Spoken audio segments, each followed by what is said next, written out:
ნიკოლოზ ხატიაშვილი ჯეოქესის მკვლევარი და ყოფილი დიპლომატი გვერდება. მოგესალმებით, მადლობა რომ ხართ ჩვენთან სტუმრად. თქვენ ბოლო ამბიდან რომ დავიწყოთ გარდა იმისა რომ ძალიან სამწუხარო ცნობები ისმის ირანიდან და სხვა ინფორმაციით უკვე 2000 აღწევს მსხვერპლთა რაოდენობა პროტესტის შედეგად ასევე ძალიან შეიძლება ითქვას რომ ძალიან დაძაბულია ურთიერთობა ამერიკის შეერთებულ შტატებსა და ირანს შორის იმ თვალსაზრისით რომ საკმაოდ მკაცრი განცხადებები ისმის დონალდ ტრამპის მხრიდან. თქვენ როგორ აღიქვამთ აი ამ მორიგ დაძაბულობის რაუნდს შტატებსა და ირანს შორის და ამ სურათში საქართველოს როლსაც ხედავთ იმ თვალსაზრისით რომ ჩვენ ბოლო პერიოდში მკვეთრად ანტიდასავლური და ანტიამერიკული პოლიტიკა გვაქვს. მოგესალმებით პირველ რიგში, დიდი მადლობა მოწვევისთვის.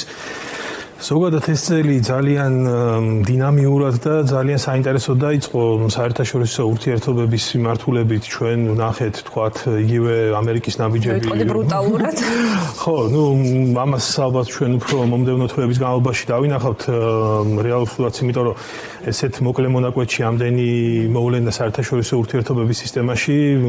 ასე თქვათ, არ არის მარტივი ამის გაანალიზება და იმაზე საუბარი თუ რა შედეგები მოყვება ამ ყველაფერს. თუმცა ნათელია რომ პროცესი ძალიან საინტერესო არის და ძალიან დინამიურად ვითარდება და სავარაუდოდ ამაზე არ გაჩერდება ეს მოვლენები და კიდე გაგრძელდება და უფრო ფართო გეოგრაფიულ არეალში გაგრძელდება. რაც შეეხება უშუალოდ ირანის მოვლენებს, ხო, რასაც დღეს ჩვენ ირანში უყურებთ, ფაქტობრივად ბოლო წლების განმავლობაში ერთ-ერთი ყველაზე მასშტაბური გამოსვლები არის. შესაბამისად ამერიკამ ბოლო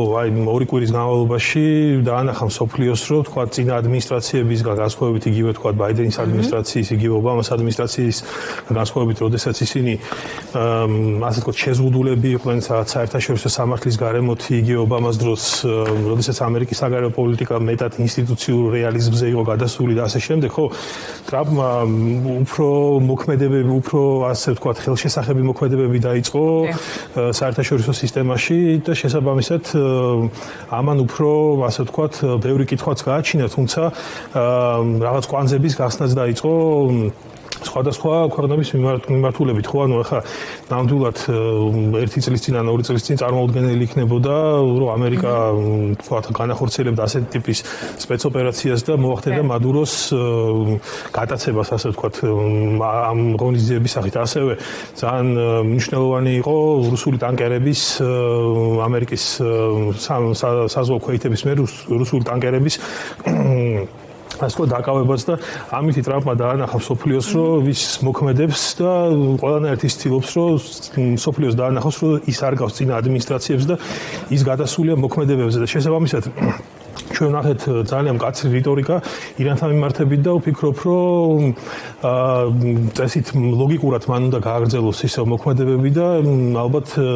რაღაც კონკრეტულ ნაბიჯებს ის გადადგავს ირანთან მიმართებით. ჩვენ უკვე ვნახეთ გუში რომ მან 25%-იანი ტარიფები დააწესა იმ ქვეყნების მიმართ რომლებიც ვაჭრობენ ირანთან, თუმცა არ ვიცით ჯერ დააწესა თუ არა ეს განცხადება რომ ლეგალური მხარე არ გვინდა. გასაგებია, მაგრამ მე ვფიქრობ რომ ეხა ამ რიტორიკის ფონზე ამერიკამ რომ რაღაც ნაბიჯები არ გადადგას, გამოვა რომ სიტყვაზე რაღაც თავის როგორ გითხრა, თავის იმიჯისთვის ამას ძალიან უარყოფითი გავლენა ექნება. მით უმეტეს ტრამპმა პირდაპირ განაცხადა, რომ ხალხის დაღუპვა, ხალხის მიმართ თქვათ გასროლა არის წითელი ხაზი და ამის თუ ეს მოხდება, მაშინ ამერიკა გადავა მოქმედებაზე და შესაბამისად ჩვენ უკვე ვნახეთ დღეს ოფიციალური პირებისგანაც ინფორმაცია, რომ 2000-ზე მეტი ადამიანი არის ოფიციალური მონაცემებით დაღუპული ამ პროტესტების შედეგად, თუმცა არაოფიციალურად ამ ინტერნეტის ჩახშობის და ინფორმაციული ვაკუუმის ფონზე ძალიან რთულია იმაზე საუბარი, რომ რამდენი ადამიანი არის რეალურად დაღუპული და ასევე კიდევ მნიშვნელოვანია 14 იანვრის მოვლენები, როდესაც დაგეგმილია სიკვდილით დასჯა იმ ადამიანების, ვინც პროტესტში მონაწილეობდა. სანამ ამ ტარიფზე ვისაუბრებთ, ასევე თქვენ რამდენად გაქვთ მოლოდინი, რომ რადგან საუბრობთ ტრამპის განზრახულის ასე ვთქვათ, სერიოზულობაზე, რამდენად გაქვთ მოლოდინი, რომ ისიც მათ შორის, რომ შესაძლოა სამხედრო მოქმედებები ეს მიმართოს ამერიკის შეერთებულმა შტატებმა ირანში რეალისტურია ამ სიტუაციაში? მე ვერ ვიტყოდი ცალსახად, რომ რაღაც აქ იქნება რაღაც სამხედრო ინტერვენცია ან რაღაც სახმელეთო ჯარების შეყვანა. ჩემი მოსაზრებით, ალბათ უფრო თუ გადაწყვეტს ამერიკა, რომ სამხედრო გზით ჩაერიოს ამ სიტუაციაში, მაშინ ის უფრო ალბათ წერტილოვან დარტყმებს განახორციელებს, როგორც ეს მოხდა 12 დღიანი ომის პირობებში, როდესაც ამერიკამ თქვა ირანის ბირთვული ობიექტები დაომბა, ახლაც შესაძლოა უფრო ასეთი ტიპის ჩარევა იყოს. შეიძლება სახაერო იყოს, ხო, სახმელეთო უფრო ძალიან რთული პროცესი არის და ამან შესაძლოა პანდორას ყუთი გახსნას, ასე ვთქვათ, ირანში და ისეთი სცენარები წავიდეს მოვლენები, რომ ეს ყველაფერი გადაიზარდოს ფართომასშტაბიან კონფლიქტში. თუმცა დღევანდელ საერთაშორისო ურთიერთობებში უკვე არაფერი არ არის გამორიცხული და შესაბამისად, ხო, აქ როდესაც ჩვენ საუბრობთ სამხედრო ინტერვენციაზე, აქ რამდენიმე კითხვა უნდა დავსვათ ამასთან დაკავშირებით, ასევე გასააზრებელია შიდა სიტუაცია, რამდენად მყარი პოზიციები აქვს, თქვათ, ჯარს და რამდენად ლოიალურია მთავრობის მიმართ და ასე შემდეგ, ასე ვთქვათ, ბევრი ფაქტორი და მდგენელი არის იმასთან დაკავშირებით, თუ რა სცენარით შეიძლება წავიდეს მოვლენები იმ შემთხვევაში, თუ ამერიკა, ვთქვათ, უფრო მძიმე სამხედრო ჩარევას განახორციელებს ამ მიმართულებით. თუმცა ერთ წელსახად შეიძლება ითქვას, რომ ამ 12 დღიანმა ომმა არა, დაბომბვამ, ასე ვთქვათ, ირანის ობიექტების მნიშვნელოვნად შეარყია რეჟიმი და დაასუსტა და ეს დღეს სახეზე არის, როგორც ეკონომიკურად, ასევე პოლიტიკურად. კი ბატონო. ამ შემთხვევაში ტარიფების ნაწილს რომ დავუბრუნდეთ, განცხადება გააკეთა ტრამპმა, რომ ყველას დაუწესდება 25%-იანი ტარიფი ამერიკაში ექსპორტზე, ვისაც კი აქვს ბიზნეს ურთიერთობები ირანთან, ანუ ვაჭრობა. რეალურად ჩვენც ვართ ამ ქვეყნების სიაში, ვისაც აქვს ირანთან ვაჭრობა, თუმცა ხა ვერ ვიტყვი, რომ თლად ყველაზე მსხვილები ვერ ვართ, რა თქმა უნდა, 300 მილიონიც არ არის ჩვენი ვაჭრობა ირანთან, თუმცა მისი უმსხვილესი სავაჭრო პარტნიორები ამ შემთხვევაში არიან ჩინეთი, თურქეთი, არაბთა გაერთიანებული საამიროები, ინდოეთი. რეალურად ჩვენც რისკის წინაშე ვდგავართ, რომ ეს ტარიფი დაგვიწესდეს, თუ როგორ არიქვამთ თქვენ ამ განცხადებას? ხო, ჯერჯერობით ხა როგორც ვიცი ეს ინფორმაცია Twitter-ის საშუალებით გავრცელდა და დოკუმენტი უშუალოდ რომელიც თქვათ ეგრეთ წოდებული executive order რაც არის პრეზიდენტის არ არის გამოქვეყნებული და შესაძლოა მან რაღაც გარკვეული დათქმები იყოს გარკვეული თქვათ ისეთი თეზისები ჩაშლილი რომლებიც რაღაც სპეციალურ კრიტერიუმებს დააწესებს თუმცა ეხლა ცოტა ნაადრევია ამაზე საუბარი სანამ ეს დოკუმენტალურად არ იქნება წარმოდგენილი საზოგადოებისთვის შესაბამისად ხო ახლა ძალიან რთული ამაზე საუბარი თუმცა ლოგიკურად თუ ეს იმოქმედებს ყველა ქვეყანაზე ვინც ვაჭრობს ელემენტარულად ირანთან და სხვათა შორის ბევრი ქვეყანა ვაჭრობს ირანთან შესაბამისად მაგაზეს გავრცელდება თუმცა ისევ და ისევ გავიმეორებ რომ ეს დამოკიდებული იქნება უშუალოდ დოკუმენტზე შიგნით რა ჩაიწერება რა თქვა დათქმები იქნება და ასე შემდეგ თქვენ ამ სიტუაციაში როგორ ფიქრობთ საქართველოს პოზიცია როგორი უნდა იყოს ან რამდენად სწორია ზოგადად ირანში რაც ხდება ძალიან საყურადღებოა და მნიშვნელოვანია საქართველოსთვის, იმიტომ რომ თქვა ვენესუელისგან განსხვავებით, ეს არის ჩვენი სამეზობლო რეგიონი, ეს არის თქვა ჩვენი მეზობელი ქვეყანა და ირანი არის ერთ-ერთი მნიშვნელოვანი რეგიონული მოთამაშე და ყველა ასეთი მოვლენა არეულობა პირდაპირ თუ ირიბად გარკვეულწილად საფრთხებთან არის დაკავშირებული, მათ შორის საქართველოს კონტექსტში ხა.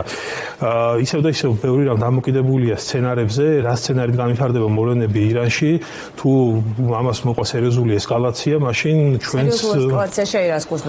აი გარდამტეხი მომენტი რა შეიძლება იყოს ამ შემთხვევაში ირანისთვის თქვენ როგორ ფიქრობთ? იმ შემთხვევაში თუ მოხდება მან სამხედრო ჩარევა, მთავარი კითხვა იქნება ირანი რა ფორმით მოახერხებს პასუხისგაცემას ამერიკის და სავარაუდოდ ისრაელის მიმართაც, იმიტომ რომ ისრაელმაც განაცხადა, რომ თუ ვთქვათ ამერიკა განახორციელებს სამხედრო მოქმედებებს ის ჩართავს. პოტენციალი რომ მან შეძლოს. იცით რა არის მიუხედავად იმისა, რომ მნიშვნელოვნად დასუსტებული არის ირანის სამხედრო შესაძლებლობები ამ 12-დღიანი ომის შედეგად, მაინც ასევე განადგურებულია რამდენიმე მათი საწყობი და ქარხანა, რომელიც უშვებდა შორმანძილზე მოქმედ ბალისტიკურ რაკეტებს, მას მაინც შერჩა არსენალში საშუალო და მოკლე მანძილზე მოქმედი რაკეტები და შესაბამისად სხვა სამხედრო აღჭურვილობა და აქედან გამომდინარე მას აქვს ჯერ კიდევ პოტენციალი იმისა, რომ წინამდებობა გაუწიოს, თუმცა რამდენად ეს იქნება ისევ და ისევ შიდა პოლიტიკური კონიუნქტურიდან გამომდინარე შესაძლებელი, თქვათ, აქ უკვე ბევრი კითხვა ჩდება, თქვათ, სიტყვაზე, თქვათ, ჯარი ჩაერთვება ამაში, თქვათ, უარს განაცხადებს და ბევრი საკითხი არის ისეთი, რომელიც ამ სიტუაციაში რამე ცხადი სცენარის მოლოდინი შეიძლება კონდეს თქვათ ზოგადად ირანში ისეთი შიდა პოლიტიკური სიტუაცია მათ შორის ძალიან მნიშვნელოვანი ფაქტორი არის ეთნიკური ჯგუფები რომლებიც მრავლად არიან წარმოდგენილი ირანის ტერიტორიაზე ძალიან რთულია იმის განსაზღვრა თუ რა სცენარით შეიძლება განვითარდეს მოვლენები იმიტომ რომ შეიძლება თქვათ რეჟიმი გადარჩეს ამ სიტუაციაში რაც გამოიწვევს სერიოზულ რეპრესიებს შეიძლება თქვათ რეჟიმი შეიცვალოს ძალისმიერი გზებით შეიძლება რეჟიმის ცვლილება მოხდეს თქვათ ხავერდოვნად როგორც ეს თქვათ ვენესუელაში მიმდინარეობს ანუ ნებისმიერი სცენარი შეიძლება წავიდეს მოვლენები ისევ და ისევ ბევრი რამე იქნება დამოკიდებული შიდა პოლიტიკურ პროცესებზე მათ შორის პროტესტის კონსოლიდაციაზე თუ ირანი მოახერხებს გადატეხოს ეს საპროტესტო მუხტი მაშინ უკვე გართულდება ზოგადად რაიმე სახის ცვლილებები თუ თქვათ ვერ მოახერხებს უკვე შეიძლება ფიქრი რაღაც კონკრეტულ ცვლილებებზე და ასე შემდეგ რომ ცოტა ფართო კონტექსტშიც რო შევხედოთ ირანის საკითხს ბოლო რამდენიმე კვირის მოვლენების გათვალისწინებით ვენესუელას ახსენეთ რეალურად ის რაც აი ამ წერტილებს აერთიანებს მსოფლიოს სხვადასხვა წერტილში ანუ ირანს და ვენესუელას არის სამ შემთხვევაში ნავთობი ყველაზე მნიშვნელოვანი მოქმედი ფაქტორი რაც შეგვიძლია ვუყუროთ და ამერიკის ინტერესი ამ ნაწილში ხო ისედაც ძიმედ სანქცირებულია ირანი ნავთობის თვალსაზრისით ამერიკის შეერთებული შტატების მხრიდან თუმცა ის მაინც რჩება გლობალური ბაზრის მნიშვნელოვანი მოთამაშედ და მიმწოდებელადაც მაგალითად ისეთი დიდი ეკონომიკისთვის როგორც ჩინეთი რაც სავარაუდოდ ამერიკის ინტერესების საწინააღმდეგოა კვლავ ამ კონტექსტში თქვენ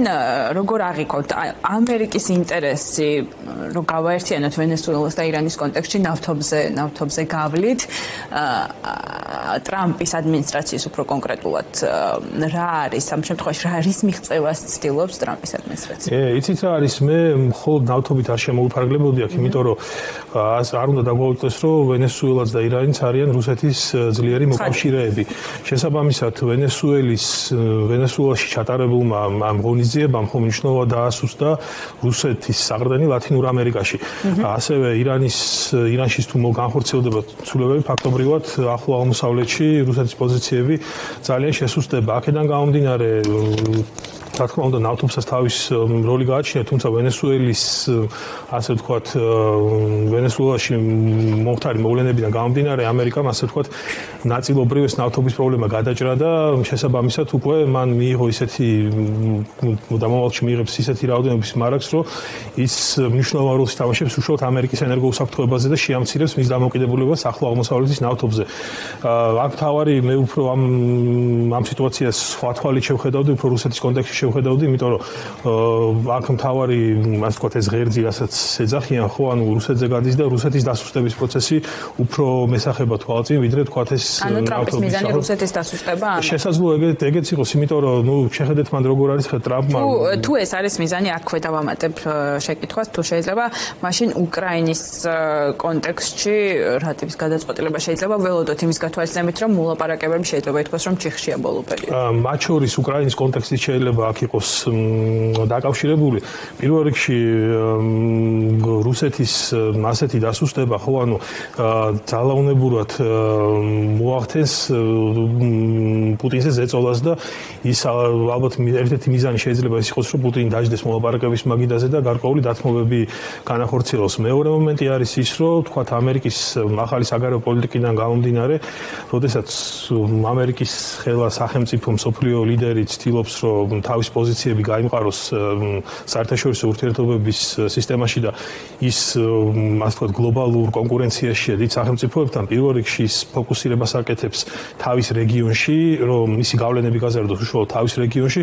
ხოლო პარალელურად ის ცდილობს რომ სხვა რეგიონულ მოთამაშეებს ხელი შეუშალოს თავის რეგიონებში რომ დაამყარონ თავისი გავლენები და სწორედ ეს ირანის ფაქტორიც ალბათ ერთ-ერთი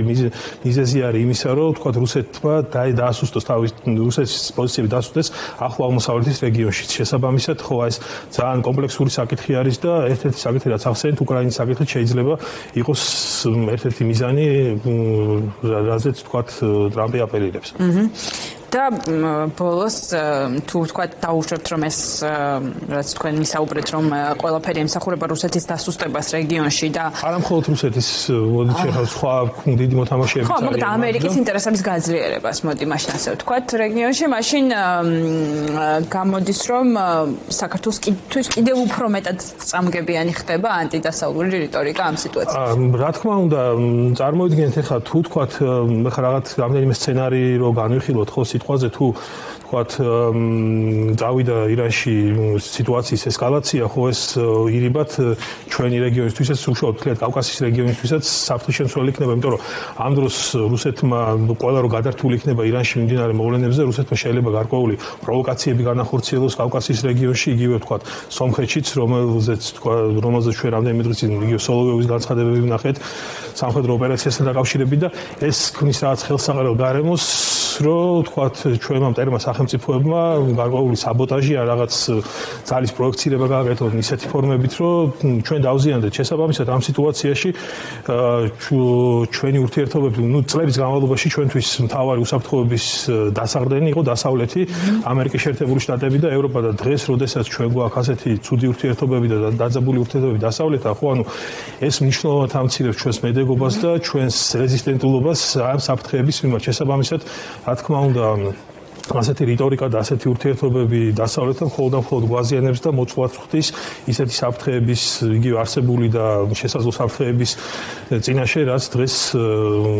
მსოფლიოში არსებობს და რეგიონში. გასაგებია. ძალიან დიდი მადლობა საინტერესო საუბრისთვის, მადლობა რომ იყავით ჩვენთან სტუმრად.